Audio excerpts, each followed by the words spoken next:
ونتوب إليه ونعوذ بالله تعالى من شرور أنفسنا وسيئات أعمالنا من يهده الله فلا مضل له ومن يضلل فلا هادي له وأشهد أن لا إله إلا الله ولي الصالحين وأشهد أن محمدا عبده ورسوله صلى الله عليه وعلى آله وأصحابه والتابعين لهم بإحسان إلى يوم الدين وسلم تسليما كثيرا أما بعد فالسلام عليكم ورحمة الله وبركاته.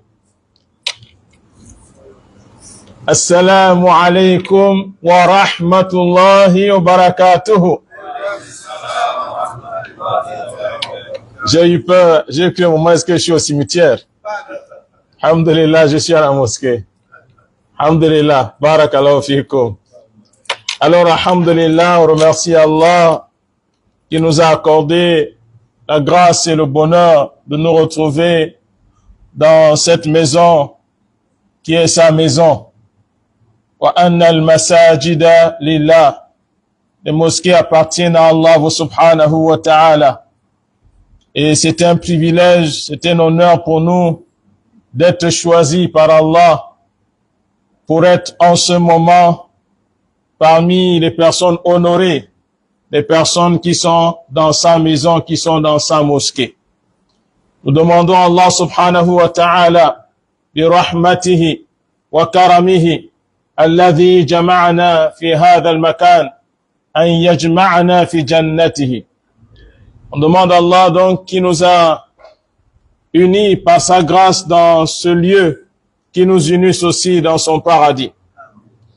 Mes frères dans la foi, les grâces d'Allah subhanahu wa ta'ala sont innombrables. Barakallahu fiqh. Et on ne peut pas compter les bienfaits d'Allah. Mais nous avons le devoir d'être reconnaissants à l'égard d'Allah.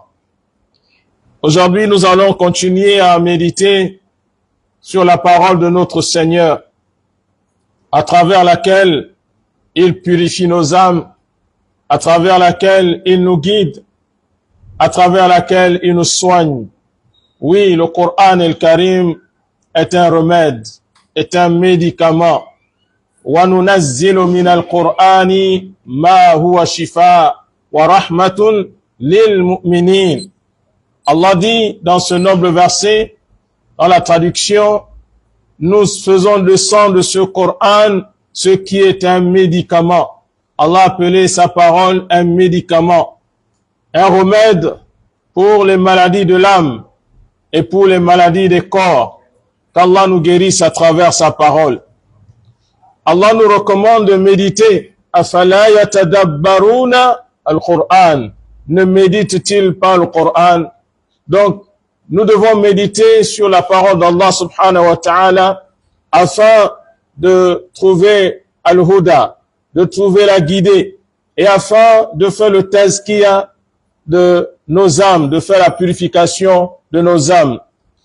Dans ce chapitre dans lequel nous sommes, les 11 versets que nous avons choisis pour faire notre rappel de cette sourate al-Mu'minun, nous avons rappelé qu'au début, Allah subhanahu wa ta'ala a fait l'éloge des croyants. A'udhu billahi minash shaitanir rajim. Bismillahir rahmanir rahim. Qad aflaha al-mu'minun. Allah a certifié que les croyants sont les gagnants, qu'Allah nous compte parmi ces gagnants. Donc, la réussite, pour l'avoir dans ce bas monde et pour l'avoir dans la tombe vers laquelle nous cheminons, et le jour où Allah va nous ressusciter, c'est à travers l'iman. Le plus grand trésor qu'on puisse obtenir, qu'on puisse gagner dans ce bas monde, c'est quoi? L'iman. Rien ne dépasse l'iman. Le bien le plus précieux dans ta vie, c'est ta foi. C'est pourquoi cette foi, cette iman, il faut préserver cette foi. Il faut la protéger, il faut la garder afin que tu rencontres Allah subhanahu wa ta'ala bi qalbin salim, avec un cœur qui est pur. Alors, après avoir montré la victoire, la réussite des croyants, Allah subhanahu wa ta'ala va citer les comportements nobles, ces comportements par lesquels ces croyants se sont distingués. Ces comportements à travers lesquels ils ont gagné l'amour d'Allah subhanahu wa ta'ala. Ils ont gagné Ridwanullah. Parce que la première chose qu'ils ont gagné, c'est quoi? C'est la satisfaction d'Allah subhanahu wa ta'ala. Mais à travers quoi ils ont gagné Ridwanullah? À travers quoi ils ont gagné la satisfaction d'Allah? À travers la foi et ensuite les comportements, les caractères nobles qu'ils ont eus. Après avoir parlé de la foi, deuxième verset, Allah dit Alladhina hum fi salatihim khashi'un. Ce sont ceux qui, lorsqu'ils sont dans leur prière, ils ont inkisarul qalb, la brisure du cœur, la concentration du cœur, la présence du cœur, de sorte que lorsqu'ils sont dans la prière, ils sont conscients qu'ils sont devant le Tout-Puissant Al-Aziz. Ils sont devant Al-Jabbar. Ils sont devant Al-Qadir. Ils sont devant Ar-Rahman, Ar-Rahim. C'est pourquoi, dans chaque station, dans chaque mouvement qu'ils font dans cette prière, il y a une corrélation entre les mouvements et le cœur. Lorsqu'ils prononcent une parole, ça sort d'abord du cœur avant de sortir dans la langue. Donc leur prière est une prière avec humilité, avec présence du cœur, avec brisure du cœur. Alladhina hum fi salatihim khashi'un. Deuxième caractère, parmi les caractères nobles que nous devons rechercher. L'objectif ici, c'est qu'on s'éduque afin d'avoir ces caractères, afin d'avoir ces comportements et espérer être parmi les gagnants le jour dernier, qu'Allah nous compte parmi eux. Dans le verset qui suit, Allah subhanahu wa ta'ala, les décrivant, il dit وَالَّذِينَ هُمْ عَنِ اللَّغْوِ مُعْرِضُونَ. Ce sont ceux qui se détournent, ce sont ceux qui s'écartent des futilités. Ils n'ont pas du temps à perdre. Ils n'ont pas du temps à perdre dans les futilités, dans ce qui est futile, ce qui n'est pas utile, ce qui n'est pas profitable, ni pour leur dunya, ni pour leur akhira, ni pour leur religion, ni pour leurs activités de dunya. Le croyant dans sa vie, qu'est-ce qu'il veut? Nous aimons tous cette invocation. Nous tous on dit, Rabbana atina fi dunya hasanatan wa fil akhirati hasana. Nous tous on veut ça, une bonne part dans ce bas monde et surtout une belle et meilleure part dans la vie de l'au-delà. Et donc si on veut une belle part dans ce bas monde, on doit travailler, n'est-ce pas? Ici Allah fait de ce bas monde un monde de quoi? Ittikhadhu al-asbab, un monde de cause à effet. On doit travailler. Et on ne doit pas perdre notre temps dans ce qui est inutile. C'est pourquoi le prophète alayhi salatu wa salam, il dit quoi? I'ris ala ma yanfa'uk. Il dit d'abord au début de ce hadith, rapporté par l'imam Muslim, al-mu'minu al-qawiyyu khayrun wa ahabu ila Allah min al-mu'mini al-da'if. Wa fi kullin khayr. I'ris ala ma yanfa'uk. Wasta'in billah. ولا تعجز فإن أصابك شيء فلا تقل لو أني فعلت كذا لكان كذا وكذا ولكن قل قدر الله وما شاء فعل. Dans cette éducation que le prophète alayhi salatu wa salam nous donne, il dit al-mu'minu al-qawiyyu khayrun wa ahabbu ila Allah min al-mu'mini ad-da'if. Le croyant qui est fort, il est meilleur et plus aimé par Allah que le croyant qui est faible. Wa fi kullin khayr. Dans les deux, il y a du bien. Il y a du bien chez le croyant qui est faible, il y a du bien aussi chez le croyant qui est fort. Mais entre les deux, celui qu'Allah subhanahu wa ta'ala préfère, aime le plus, il aime les deux.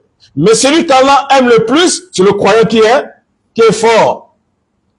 Il est fort d'abord dans son iman, dans sa foi, dans sa croyance, dans son tawakkul, dans sa confiance totale en Allah subhanahu wa ta'ala. Il est fort dans son moral. Parce que parfois, les épreuves de la vie peuvent nous amener à tomber dans les erreurs qui sont graves. Qu'Allah nous préserve et qui ne nous éprouve pas parce que nous ne pouvons pas supporter. Nous sommes des êtres faibles. L'homme a été créé faible. Nous sommes faibles.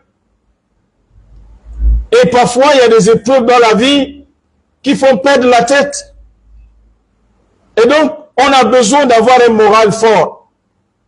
Ce moral fort, c'est d'abord à travers la foi qui t'amène à accepter le qadr d'Allah, le destin d'Allah subhanahu wa ta'ala. Khayrihi wa sharrihi. Ce destin peut être bon, il peut être aussi mauvais. Donc Allah subhanahu wa ta'ala aime les croyants qui sont forts dans leur iman, dans leur morale, même dans leur corps. Allah aime les croyants qui sont forts. Par rapport au croyant qui est faible, qui, dès qu'il y a un problème, dès qu'il y a quelque chose arrive, il est abattu. Il est dans le pessimisme. Le croyant doit toujours être optimiste. Il doit toujours être positif. Et il ne doit jamais perdre espoir. Quelle que soit la dureté de l'épreuve, quelle que soit la lourdeur de l'épreuve, il est toujours optimiste. Mais nous venons ici à la suite du hadith. Pourquoi on a amené ce hadith-là? C'est pour montrer que nous, on n'a pas du temps à perdre. Nous sommes sur la terre pour une mission que nous devons accomplir. Nous sommes là pour adorer Allah. Et nous sommes là pour alourdir la balance de nos bonnes actions. Allah dit quoi? فَمَنْ فَقُلَتْ مَوَازِينُهُ فَأُولَٰئِكَ هُمُ الْمُفْلِحُونَ. Ceux qui auront la balance lourde. Est-ce que c'est le kilo de riz qui va rendre ça lourd? Non. Est-ce que c'est le sac de tomates? Non. Ce sont les amal. Amal salihah. Ce sont les bonnes actions qui vont alourdir cette balance-là. Mais ces bonnes actions, où est-ce que nous cultivons ces bonnes actions? Là-bas, c'est la récolte. On cultive ici. Ad-dunya darul amal. La vie de ce bas monde, c'est la demeure de quoi? Du travail. C'est pourquoi le prophète sallallahu alayhi wa sallam dit i'ris ala ma yanfa'uk. À travers la traduction, alhamdulillah, notre spécialiste est là. Le prophète sallallahu alayhi wa sallam nous dit quoi? I'ris ala ma yanfa'uk. C'est-à-dire, accorde de l'intérêt à ce qui t'est profitable, ce qui est utile pour toi. On va demander une meilleure traduction. Imam Ali, I'ris. Prends soin de ce qui est utile à toi. Prends soin, accorde de l'intérêt à ce qui t'est profitable. Tu profites de ça. Dans ton dîn, dans ta religion, tu profites de ça dans ton dunya. D'accord? Donc, ici, le croyant, il sait que son temps est précieux. Parmi les choses sur lesquelles on va nous interroger, Yus'al an umrihi fima abla. Qu'est-ce que tu as fait de ton temps? On me demandera des comptes là-dessus, sur ce temps. On t'interrogera. Nous serons tous interrogés sur comment nous avons géré le temps que nous avons mis sur la terre. Et donc, ce temps étant précieux pour nous, pour chacun d'entre nous, nous allons utiliser ce temps pour ce qui est bénéfique pour nous. Pour notre dunya et pour notre akhira. On n'a pas du temps à perdre. Iqtanim khamsan qabla khamsin. Profite de 5 choses avant que 5 choses n'arrivent. Et parmi les choses dont on doit profiter, hayataka qabla mautik. Profite de ta vie avant que la mort n'arrive. Donc cette vie, mes frères dans la foi, ces heures, ces minutes, ces semaines, etc., c'est notre temps. Et donc, nous devons faire l'effort d'utiliser ce temps dans ce qui est profitable. Le prophète dit, accorde de l'intérêt, prends soin de faire ce qui t'est utile et profitable. Et ensuite, il dit, wala ta'jaz, et ne paresse pas. Dans ton dunya, dans tes activités, ne sois pas paresseux. Dans ton dîne, dans ta religion, ne sois pas paresseux. Sois dynamique. Donc, l'islam est une religion qui incite le croyant au dynamisme, au travail. C'est pas seulement à passer le temps dans la mosquée. C'est vrai, alhamdoulilah, on est là pour adorer Allah. Mais en même temps, lorsqu'on travaille, quand on regarde cette mosquée-là, il faut des moyens pour construire un tel bâtiment. Et vous allez constater qu'au fur et à mesure, on se rend compte que même la mosquée devient étroite. Il faut déjà envisager des travaux. Mais pour faire ces travaux, on a besoin de moyens. Et pour avoir ces moyens, il faut faire quoi? Il faut travailler. C'est pourquoi même le Juma, nous ne sommes pas comme les autres. Ceux qui disent, non, le jour, il y a un jour spécial, on ne fait rien, c'est seulement, non. Allah subhanahu wa ta'ala dit quoi? فَإِذَا قُضِيَتِ الصَّلَاةُ فَانْتَشِرُوا فِي الْأَرْضِ وَابْتَغُوا مِنْ فَضْلِ اللَّهِ. Allah nous dit, c'est le Coran. Quand on a terminé la prière, il a dit quoi? Propagez-vous sur la terre. Recherchez quoi? Les faveurs, les grâces d'Allah. Donc le musulman ne doit pas paresser. Le musulman doit travailler. Et il doit être dynamique dans son dîme. Il doit être dynamique dans son dunya. Regardez l'éducation de notre prophète. Tu as fait des efforts, tu as ouvert une activité, tu t'es sacrifié, tu as fait tout ce que tu pouvais. Maintenant, ce que tu voulais avoir, tu n'as pas gagné. L'activité ne te rapporte pas ce que tu voulais. Ici, l'éducation du prophète, c'est quoi? Il dit, فَلَا تَقُلْ لَوْ أَنِّي فَعَلْتُ كَذَا لَكَانَ كَذَا وَكَذَا. Ne commence pas à spéculer. Ah, si j'avais fait comme ça là, vraiment, je devais avoir ça. Si j'avais fait ceci, je devais avoir ça. Le prophète dit quoi? فَإِنَّ لَوْ تَفْتَحُ عَمَلَ الشَّيْطَانِ. Le fait d'amener si, ça ouvre le travail du diable, de shaitan. وَلَكِنْ قُلْ, mais dit, qadarullah. C'est le destin d'Allah. C'est la volonté d'Allah. وَمَا شَاءَ fa'ala. Ce qu'Allah a voulu, il a fait. Tu te soumets, intaha, et tu avances. Tu avances. Tu ne regardes plus derrière. Tu peux regarder derrière pour tirer des leçons. Pour vous regarder par rapport à ce que j'ai fait, qu'est-ce qui n'a pas marché, etc. Pour tirer des leçons, pour ne pas commettre les mêmes erreurs. Le prophète dit quoi? Al-mu'min la yadribu al-hajara marratayn. Le croyant ne commet pas la même erreur deux fois. Ça veut dire que le croyant, il tire des leçons de ses erreurs pour avancer, pour ne plus tomber dans les mêmes travers, dans les mêmes erreurs. On retient quoi de ce hadith? Parce que le croyant, son temps est précieux. Et le prophète sallallahu alayhi wa sallam lui recommande de tirer profit de ce temps. À travers quoi? Ce qui lui est profitable. Alors, lorsque je suis avec mes frères, on va passer 1 heure, 2 heures, 3 heures en train de parler ballon. De vous, entre nous. C'est profitable pour nous. 2 heures. Ronaldo, Mbappé, etc. C'est-à-dire, vous allez passer tout le temps seulement 2 heures de temps en train de parler de footballeurs.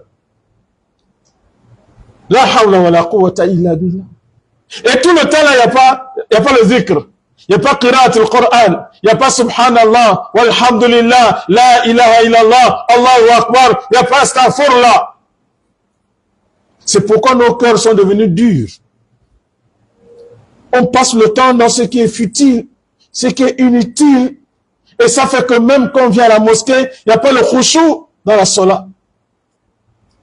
On rentre, on sort, Est-ce que quelque chose est rentré dans le cœur? Illa man rahima rabbi. Sauf celui à qui Allah a fait miséricorde. Les cœurs sont devenus durs. Pourquoi? Parce qu'on met trop ce qui est inutile dans nos cœurs. Or, les croyants victorieux, les croyants vainqueurs, Allah dit quoi? وَالَّذِينَ هُمْ عَنِ اللَّغْوِ مُعْرِضُونَ. Quand c'est pas utile, les futilités là, ils ne perdent pas le temps. Ils ne perdent pas le temps pour ce qui est futile. Et dans un autre verset du Coran, Surat Furqan, Allah subhanahu wa ta'ala dit وَإِذَا مَرُّوا بِاللَّغْوِ مَرُّوا كِرَامًا. Lorsqu'ils passent devant ce qui est inutile, ce qui est devant les futilités, ils passent noblement. Ils n'ont pas du temps à perdre. Le temps qu'ils ont sur la terre, il est court. Ou bien, il y a quoi? Notre temps, il est long. Il est court. Et ce qui est dangereux dans ce temps, c'est qu'on ne sait pas le moment du départ. On ne sait pas quand ça va arriver. إِذَا أَصْبَحْتَ فَلَا تَنْتَظِرْ المساء وإذا أمسيت فلا تنتظر الصباح. Comme a dit Ibn Omar, quand tu arrives au matin, Allah t'a donné la grâce. Alhamdulillah alladhi ahyana ba'da ma amatana wa ilayhi an-nushur. Même là, tu te rappelles que on va repartir vers Allah. Louange à Allah, ahyana, qui nous a redonné la vie. Ba'da ma amatana, après nous avoir fait mourir. Wa ilayhi an-nushur. C'est vers lui qu'est la résurrection. C'est vers lui qu'est le retour. Donc, quand ce matin arrive, alhamdulillah, mais il dit quoi? Quand tu as trouvé le matin, n'attends pas le soir. Mes frères, c'est-à-dire que si nous, on était conscients de cette parole, quoi, qu'on avait mis cette parole dans notre cœur, là, on ne devait pas agir de certaine façon, quoi. Si tu te dis que, peut-être que d'ici 18 heures, là, tu ne vais même pas arriver à 18 heures, mais tu vas te contrôler. Tu vas agir de sorte que comment faire d'abord pour régler toutes mes prières pour que je prie à la mosquée. Si je n'arrive pas à prier à la mosquée, on monte, on descend, je ne sors pas du temps d'une prière sans accomplir ma prière. On va régler tout à la lettre. Et là, mes frères dans la foi, les savants de l'islam disent se détourner de ce qui est futile, c'est notamment les conversations qui ne t'apportent rien, qui ne t'apporte ni dans ton din, ni dans ton akhira, ou dans ton dunya.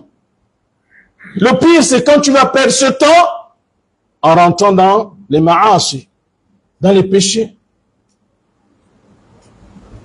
dans les muharramat, dans le qila wal qal, dans les on a dit, on a fait, rentrer dans le ghiba wal namima, rentrer dans la médisance, et rentrer dans la calomnie qu'Allah nous préserve. Il est vraiment rare, hein? Je veux dire même c'est exceptionnel d'arriver dans un endroit où il n'y a pas de ghiba. Un ami, la calomnie on peut, mais un endroit où tu vas passer 1 heure sans que tu écoutes quelqu'un parler du nom de quelqu'un. Vraiment, qu'Allah nous aide. Qu'Allah nous aide, mes frères. La ghiba là pour nous, c'est comme c'était simple, quoi. C'est comme c'était Allah subhanahu wa ta'ala dit وَلَا يَغْتَبْ بَعْدُكُمْ بَعْضًا أَيُحِبُّ أَحَدُكُمْ أَنْ يَأْكُلَ لَحْمَ أَخِيهِ مَيْتًا فَكَرِهْتُمُوهُ وَاتَّقُوا اللَّهَ. Allah nous dit et que les uns ne médisent pas des autres. L'un d'entre vous aimerait-il manger la chair de son frère mort? On va détester, on va avoir horreur de cela. Tout comme on ne veut pas manger, on ne peut pas accepter de manger le cadavre d'un mort, mais laissons le nom du frère musulman, de la sœur musulmane. Donc parmi les choses futiles, au contraire qui sont nuisibles, c'est de passer le temps dans quoi? Dans les noms, avec les noms des gens, qu'Allah nous préserve. Et en sachant que tout ce que nous disons, Allah dit quoi? Ma yalfidhu min qawlin illa ladayhi raqibun atid. Il ne prononce pas une seule parole, une seule parole. mes frères, nos paroles sont comment? Sont comptées, consignées, marquées. ما يلفظ من قول إلا لديه رقيب عتيد. Il ne prononce pas une seule parole sans avoir à ses côtés quelqu'un qui est prêt à écrire. Après ce verset-là, il dit quoi? وَجَاءَتْ سَكْرَةُ الْمَوْتِ بِالْحَقِّ. L'agonie de la mort fait apparaître la vérité. Qu'Allah nous accorde une bonne fin de vie. Et donc, mes frères dans la foi, rappelons-nous la parole du prophète sallallahu alayhi wa sallam dans l'éducation qu'il nous a donnée. Man kana yu'minu billah, man kana yu'minu billah wa bil yawmil akhir, ماذا يفعل؟ ماذا يفعل؟ فليقل خيرا أو ليصمت. Quelle éducation, mes frères? Rasul sallallahu alayhi wa sallam, dans l'éducation qu'il nous donne, il dit que quiconque croit en Allah et croit que Allah existe, rububiyatillah, uluhiyatillah, wa asma'ullah wa sifatihi, il croit au nom, aux attributs d'Allah. Parmi ces noms, As-Sami', il entend tout. Al-Alim, il connaît tout. Al-Basir, il voit tout. Yahi, ça c'est notre Seigneur. Cette croyance en Allah subhanahu wa ta'ala, c'est croire en ses noms, en ses attributs. Ça veut dire que quand je vais parler, Allah va entendre ce que je vais dire. Allah va écouter ce que je dirai. Allah subhanahu wa ta'ala va voir ce que je ferai. Souvent, subhanallah, qu'Allah nous pardonne. Quand certains frères se retrouvent, et puis il y a un nom là qui est pris. Un nom.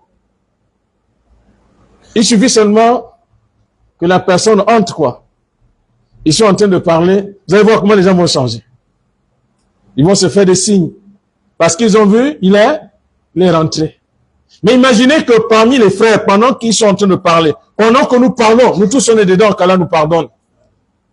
Est-ce qu'on a déjà écouté un jour un frère dire, ah mes frères, est-ce qu'on a oublié qu'Allah nous entend? Est-ce qu'on a oublié que Allah nous entend? Ne savons-nous pas qu'Allah nous voit? Laissons le nom du frère.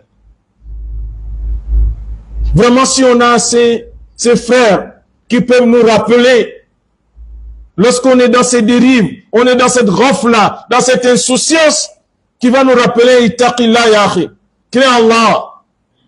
Allah nous entend. Allah nous voit. Laissons le nom du frère. Laissons le nom de la sœur. Et comme le prophète nous a dit, si nous sommes en train de parler, disons du bien seulement. فَلْيَقُلْ خَيْرًا. فَلْيَقُلْ خَيْرًا. Si on n'arrive pas à dire le bien, le mieux pour nous c'est de se taire. Les autres, les sahaba, ils cherchaient les moyens pour augmenter la foi. Comme c'était, je crois, le khutbah de l'imam, n'est-ce pas? Asbabu ziyadatul iman. Comment augmenter la foi? Quand ils se retrouvaient, ils s'asseyaient. Quand le prophète arrive, il les voit assis. Vous parlez de quoi? Natadhakarul as-sa'a. On est en train de se rappeler de Yom al-Qiyamah. Si je me mets à poser la question à chacun, là, je dis, la dernière fois que tu te retrouves avec des frères, en train de parler de Yom al-Qiyamah, c'est quand? La dernière fois, c'est quand? Vous étiez assis en train de discuter, et le sujet c'était Yom al-Qiyamah. Comment on va réussir Yom al-Qiyamah? La dernière fois, c'est quand? Certains vont même dire, vraiment, je n'ai jamais vécu ça. C'est-à-dire que se retrouver avec les frères, et puis se rappeler que voilà ce que le prophète a dit sur la tombe. Voilà ce que le prophète sallallahu alayhi wa sallam a dit, Yom al-Qiyamah, etc. Eux, c'était leur quotidien. Quand ils se retrouvaient, c'est les versets du Coran. Quand ils se retrouvaient, c'est les ahadiths du prophète Mohammed sallallahu alayhi wa sallam. Donc, mes frères dans la foi, nous voulons la réussite. Mais cette réussite impose de nous quoi? Des sacrifices. On doit s'éduquer. on doit se conseiller et on doit faire l'effort. Si on veut vraiment cette réussite-là, on doit faire l'effort de nous détourner, de nous éloigner des futilités. Si ça ne m'apporte rien dans mon dunya, ça ne m'apporte rien dans mon akhira, je n'ai pas du temps à perdre. Le temps que j'ai, il est précieux. Et ce temps, je dois l'exploiter pour me rapprocher d'Allah et non pour m'éloigner d'Allah. Le péché t'éloigne d'Allah, vrai ou faux? Le péché t'éloigne de ton Seigneur, vrai ou faux? Mais la bonne action te rapproche d'Allah subhanahu wa ta'ala. C'est pourquoi mes efforts que je dois fournir ici, c'est pour augmenter le maximum des bonnes actions. Nous avons retenu, on a compris que si on veut la réussite, il faut qu'on se détourne des futilités. On s'éloigne des futilités. On continue. L'autre caractère que notre Seigneur a mentionné parmi les caractères des croyants vainqueurs, Allah subhanahu wa ta'ala dit وَالَّذِينَ هُمْ لِلزَّكَاةِ فَاعِلُونَ. C'est des gens, quand ils ont travaillé, et Allah a mis la bénédiction dans leur travail, Allah a fructifié leurs biens, et que ces biens ont atteint le seuil imposable de la zakat, le nisab.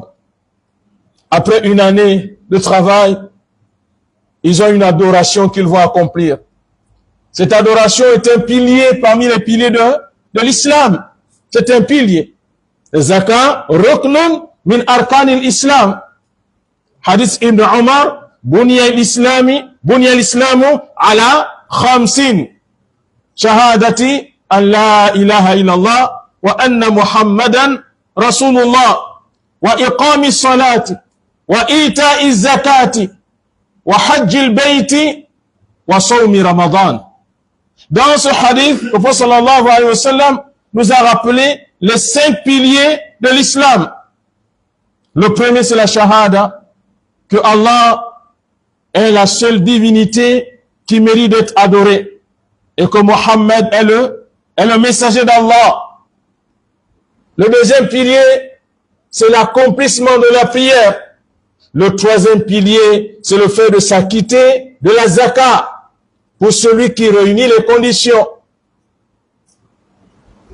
Il a atteint le nisab, il a atteint 1 an, il a fait ses économies et il va sortir la zakat. Et parlons de cette zakat parce que les savants ici, ils ont parlé de zakatul amwal wa zakatul nufus. Il y a la zakat de l'argent, mais il y a aussi notre zakat qui est aussi très importante. C'est la purification des âmes. Mais je vais revenir un peu sur la zakat amwal. On a constaté qu'alhamdulillah, beaucoup de frères ont le souci de sortir la zakat. Mais seulement certains frères, quand ils sortent la zakat, ils oppriment les bénéficiaires de la zakat dans le pays dans lequel il a travaillé. Et il envoie la zakat dans son pays d'origine. Rappelez-vous le hadith de Mu'az. Lorsque le prophète sallallahu alayhi wa sallam, il envoie Mu'az au Yémen pour aller faire la da'wa. Il lui donne des directives. Dans la façon de faire la da'wa, il lui a donné des directives. Innaka ta'ti qawman min ahli al-kitab. La situation des personnes bénéficiaires de la da'wa. Qui sont-ils? Il dit, tu vas vers les gens du livre. فَلْيَكُنْ أَوَّلُ مَا تَدْعُوهُمْ إِلَيْهِ أَشْهَادَ أَنْ لَا إِلَهَ إِلَّا اللَّهِ. La priorité dans la transmission du message, c'est l'unicité d'Allah. L'attestation qu'il n'y a de divinité digne d'adoration à part Allah. Donc, dans la transmission du message d'Allah, il y a quoi? On fait les choses étape par étape. La première étape, c'est la transmission de l'unicité d'Allah. فَإِنْهُمْ أَطَاعُوكَ فِي ذَلِكَ. Lorsqu'ils ont accepté ça, ils sont devenus musulmans. Ils ont reconnu l'unicité d'Allah subhanahu wa ta'ala. La deuxième étape, c'est quoi? Enseigne-leur que Allah leur a ordonné de faire 5 prières de jour et de nuit. Ok. C'est la deuxième étape. La troisième étape est laquelle? S'ils ont accepté cela, c'est maintenant Allah leur a ordonné de sortir quoi? La zakat. Et dans les explications que le prophète lui donne, il dit quoi? Tukhadhu min aghniyaihim wa turaddu ila fuqaraihim. On prend la zakat chez leurs riches et on va redistribuer à leurs pauvres. Dans le hadith ici, le prophète sallallahu alayhi wa sallam, il n'a pas dit à Muaz que vous me ramenez la zakat ici. D'accord? La zakat, c'est pour les gens qui sont dans ce pays. On prend ça de leurs riches et on va redistribuer aux pauvres de ce pays, de cette localité. Donc ceux à qui Allah a honoré, ils sont venus travailler et Allah leur a permis d'avoir des moyens dans ce pays. Ils ont une obligation de donner la zakat aux pauvres qui sont dans ce pays. C'est une obligation pour eux de donner la zakat aux pauvres de ce pays. Et ici, les personnes parmi lesquelles, pour lesquelles je veux dire, on doit accorder de l'intérêt, il y a les convertis. Les convertis, mes frères dans la foi, doivent bénéficier de la zakat lorsqu'ils respectent, lorsqu'ils réunissent les critères de bénéficiaires de la zakat. Donc ici, c'est aussi une occasion pour nous de dire aux frères qui ont le souci de sortir la zakat, de ne pas oublier dans les bénéficiaires de la zakat ce que le prophète ce qu'Allah appelait mu'allafatu qulubuhum, ce qu'on doit attirer les cœurs. Et parmi ces personnes qu'on doit attirer les cœurs, il y a les convertis. Les convertis ont besoin de notre assistance. Ils ont besoin de notre soutien. Ils ont besoin de notre aide. Et Allah subhanahu wa ta'ala, dans sa sagesse, il a légiféré que parmi les bénéficiaires de la zakat, il y a cette catégorie de personnes. Les convertis. Qu'Allah subhanahu wa ta'ala nous aide à accomplir la zakat en respectant les règles. Et alhamdulillah, vous aurez l'occasion avec le Cheikh Ali d'avoir des cours détaillés sur les règles de la zakat, etc. Wa jazawallahu anna khair al-jaza. Qu'Allah le récompense de la meilleure façon. Et donc, naam.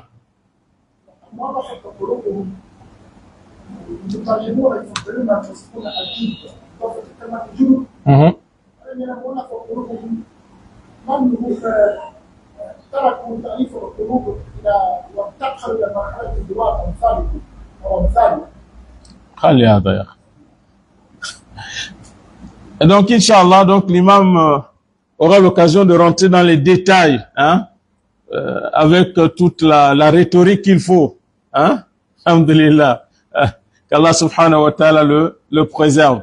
Donc, c'est un appel que nous lançons parce que à travers les activités que nous faisons, à travers les mosquées qu'on sillonne, on voit qu'il y a une négligence quand même de certains parmi les convertis. Il y a une négligence et veillons, mes frères dans la foi, à soutenir, à apporter notre chaleur à ces convertis qui ont besoin dans un milieu qui leur est hostile parfois. Vous voyez quelqu'un, il se retrouve seul dans sa famille, seul musulman, seul.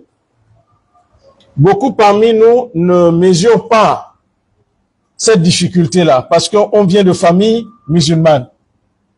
Du côté du père, tout le monde est musulman.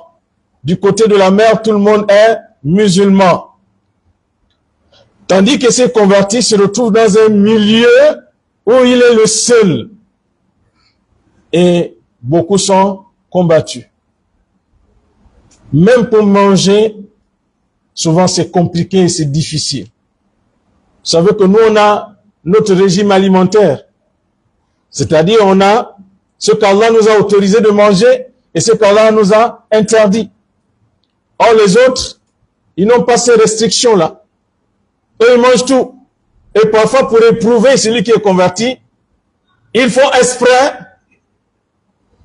de préparer ce qui n'est pas licite pour lui, pour l'éprouver.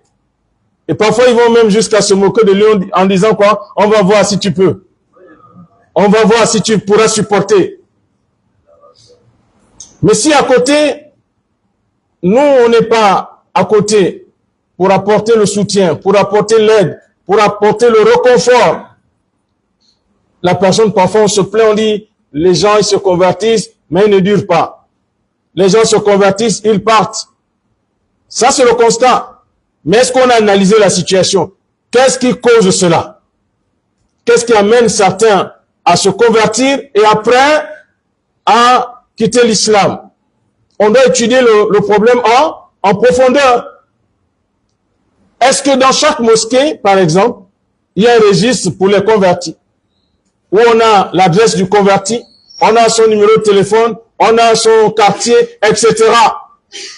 Combien dans nos mosquées ont déjà visité un converti chez lui? Combien?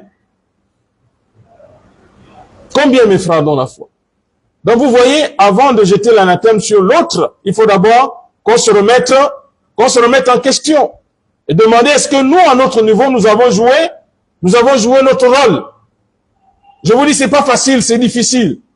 Dans certaines familles, c'est vrai que toutes les familles ne sont pas les mêmes, mais dans certaines familles, c'est vraiment, il y en a qui sont vraiment combattus. Moi, je me rappelle une fois, je suis à Franceville, Mwanda, c'est combien? 40 kilomètres. Deux jeunes filles qui se convertissent et qui décident de pratiquer la religion correctement. Dans la maison, le mari de leur maman est un pasteur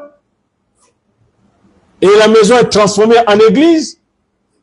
Lui, ça le dérange que là où il vit, il y a deux musulmanes. Donc vraiment, il a fait la guerre à ces personnes, à ces deux jeunes filles, des jeunes élèves.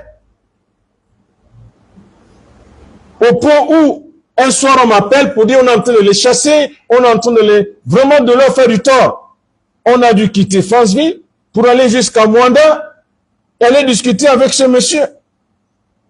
Et quand on a échangé avec eux, vraiment, alhamdulillah, l'islam, dinullah, c'est la religion d'Allah. On lui a simplement posé une question. C'est vous qui dites que votre religion, c'est une religion de paix, d'amour, n'est-ce pas? C'est la paix, non? C'est l'amour, n'est-ce pas?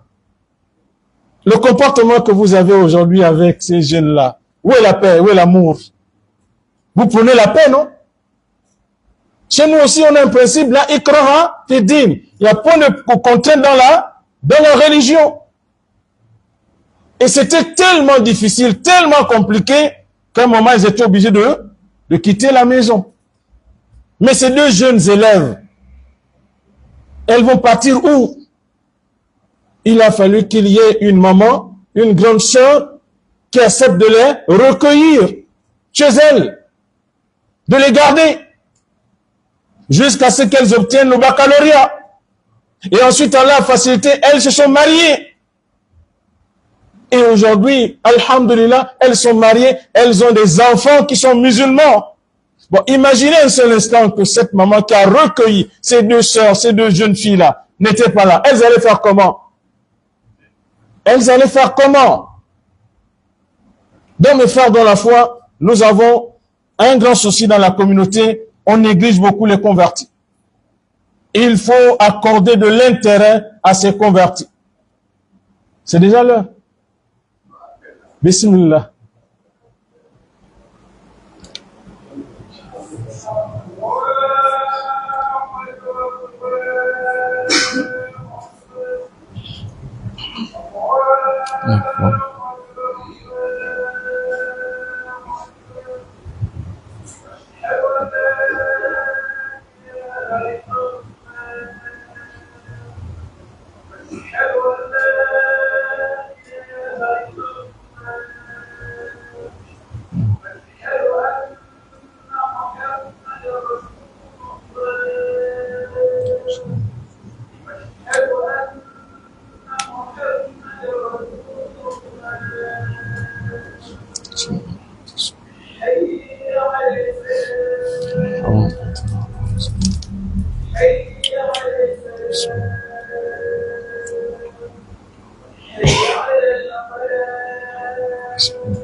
بسم الله الرحمن الرحيم الحمد لله رب العالمين والصلاة والسلام على أشرف الأنبياء والمرسلين نبينا محمد وعلى آله وأصحابه والتابعين لهم بإحسان إلى يوم الدين وسلم تسليما كثيرا وبعد.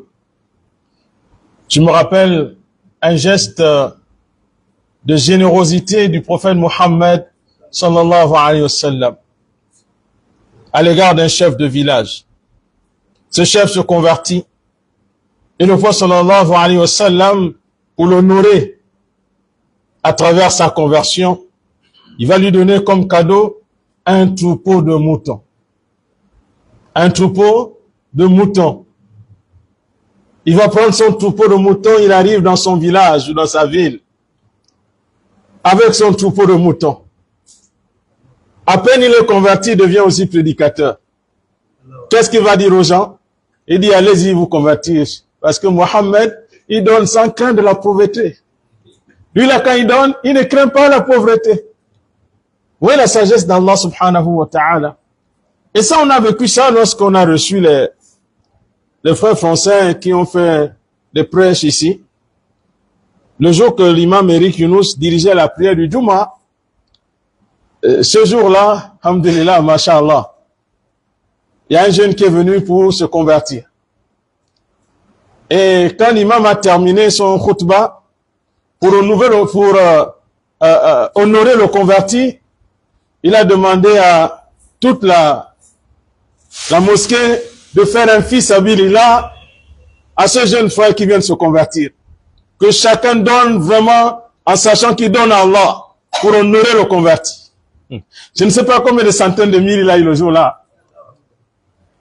C'est-à-dire que le frère qui a attrapé comme ça, là, c'était rempli d'argent. Mais moi-même, ce que j'ai vu, c'était quoi? Il y a un frère, il dit qu'il n'avait pas l'argent. Il prend son téléphone Android, il l'a mis dedans.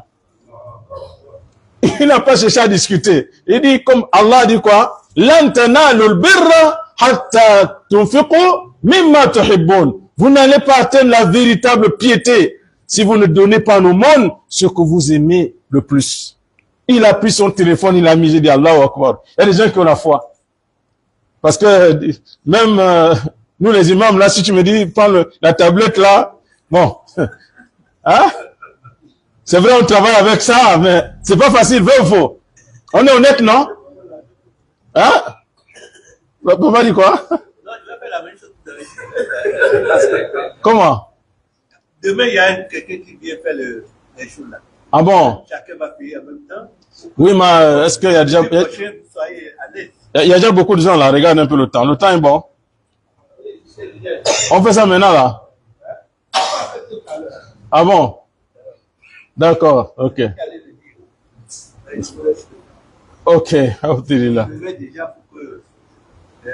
Il y a des travaux, hein? Un grand travail, que c'est bon. On n'entend pas dans le quartier. D'accord. Ah, d'accord. Mhm.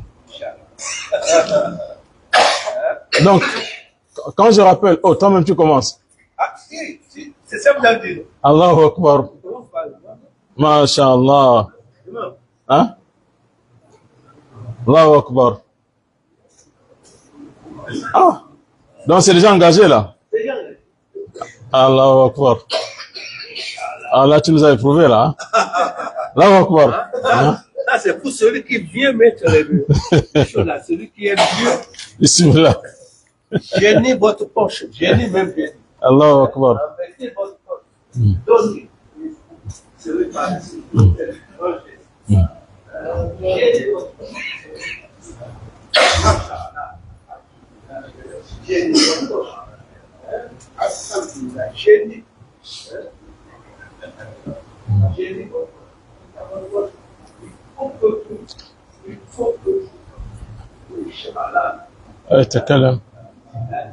Alors donc, je vous disais, ce jeune converti, lorsqu'il a vu comment il a été honoré, quelques jours, quelques semaines après, il a amené son neveu. Le neveu aussi est devenu musulman. Donc la famille est en train de rentrer petit à petit, par la grâce d'Allah. Donc, c'est vraiment important d'apporter notre soutien, d'apporter notre assistance à ceux qui sont convertis. On a besoin du soutien de tout le monde. وَالَّذِينَ هُمْ لِلزَّكَاةِ فَاعِلُونَ. Donc, fi sabilillah pour les travaux de la mosquée. Fi sabilillah, on demande à tout le monde d'apporter leur contribution pour demain. Les travaux, c'est demain. Alhamdulillah. Qu'Allah facilite. Alhamdulillah. Ici, donc, on a parlé de la zakat, zakatul amwal. Mais les savants, dans ce verset, ils disent que ce verset ne concerne pas seulement la zakat de l'argent. Mais une autre zakat qui est très importante, c'est la zakat qui est la purification des âmes. Purifier les âmes. Dans un chapitre du Coran al-Karim, Allah dit « Qad aflaha man zakkaha wa qad khaba man dassaha » A réussi celui qui a purifié son âme. La purification de l'âme, elle passe par le fait de purifier cette âme, de libérer cette âme, de débarrasser cette âme des comportements mauvais, des amrad al-qulub, d'enlever de nos cœurs la jalousie, le hasad. C'est pourquoi le prophète sallallahu alayhi wa sallam avait dit la tahasadu, ne vous jalousez pas. La purification de l'âme, c'est aussi enlever de nos cœurs l'orgueil. L'orgueil qui est un caractère qui ne convient pas à celui qui est croyant. On t'appelle là-bas. Quand on a posé la question au prophète sallallahu alayhi wa sallam sur le comportement de l'orgueilleux, c'est celui qui refuse la vérité et celui qui méprise les gens. Refuser la vérité quand on te dit la vérité. Refuser la parole d'Allah, la parole du prophète Mohammed sallallahu alayhi wa sallam et se comporter avec mépris, c'est le comportement de l'orgueilleux.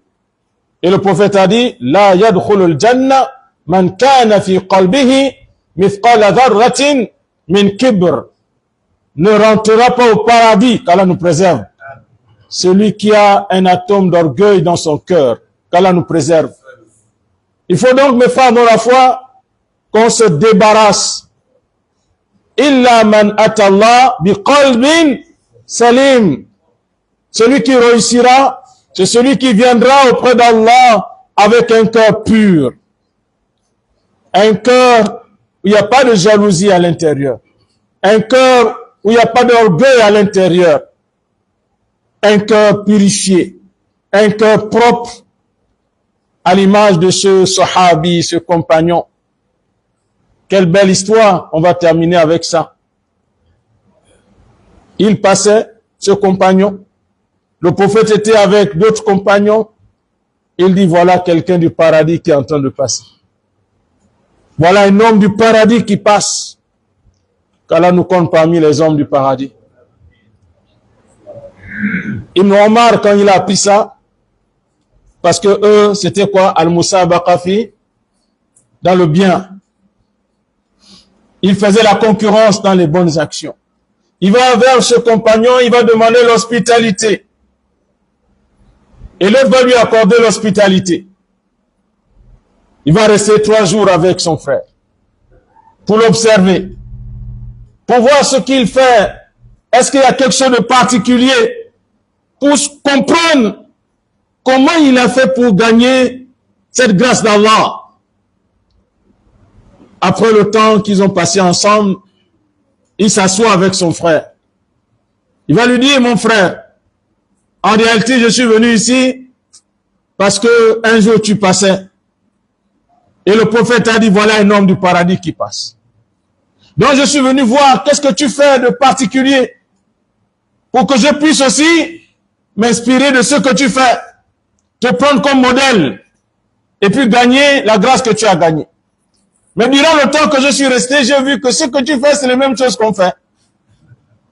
C'est-à-dire la prière, c'est ta prière de nuit, le jeûne, le dhikr, la lecture du Coran. Il dit, bon, ça j'ai vu, mais est-ce que il n'y a pas autre chose comme pour dire, quel est ton secret avec Allah?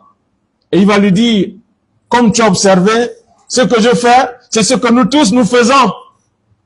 Mais il se peut que, peut-être à cause de ce que je fais chaque soir, avant de m'endormir.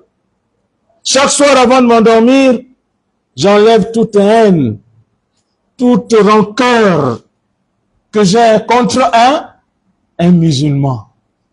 C'est-à-dire que lui, avant de dormir, il purifie son âme, il enlève la haine, il enlève la jalousie, il enlève tout ce qui est mauvais de son corps, de son cœur, qui est dans son cœur, contre un musulman. Il dort avec un cœur.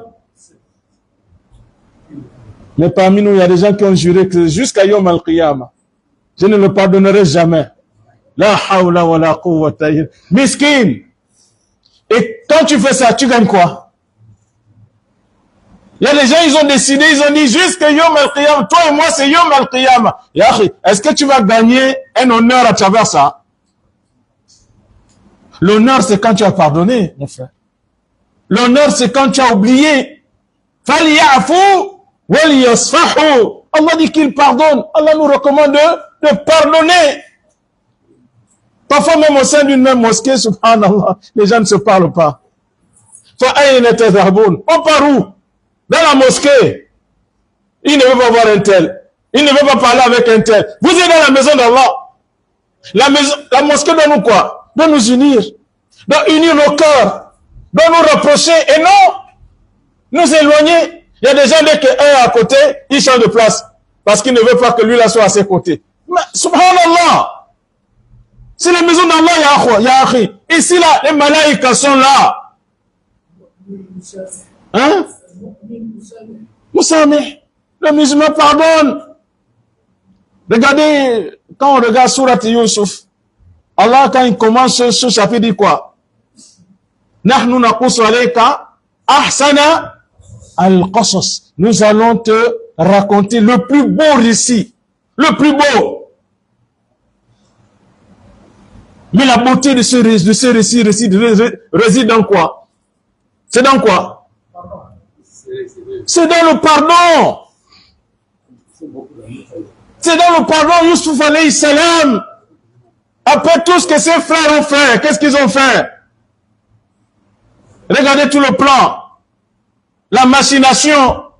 Ils l'ont amené, jeté dans le puits pour se débarrasser de lui. Après, Allah l'élève, il devient ministre. Et Allah les éprouve. Ils sont besogneux. Ils reviennent vers lui, il les reconnaît. Ah, si c'était certains parmi nous, hein. Il dit, garde, mettez-le en prison.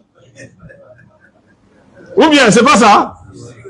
Il a dit d'abord, il va d'abord réfléchir, d'abord, comme un petit temps, il va d'abord souffrir là-bas. C'est vrai, tu es mon frère, mais va d'abord là-bas. D'accord, parce que j'ai le pouvoir. Mes frères, purifions nos âmes.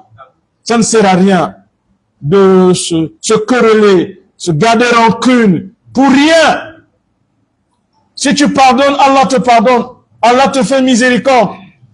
Et donc Allah subhanahu wa ta'ala nous unisse nos cœurs, nous pardonne qui fasse que nous vivions dans la maison d'Allah avec amour, avec tolérance, avec respect mutuel, et que comme il nous a unis dans sa maison, comme on a dit au départ, qu'il nous unisse aussi dans son paradis. Wa subhanaka Allahumma bihamdik, ashhadu an la ilaha illa ant, astaghfiruka wa atubu ilayk.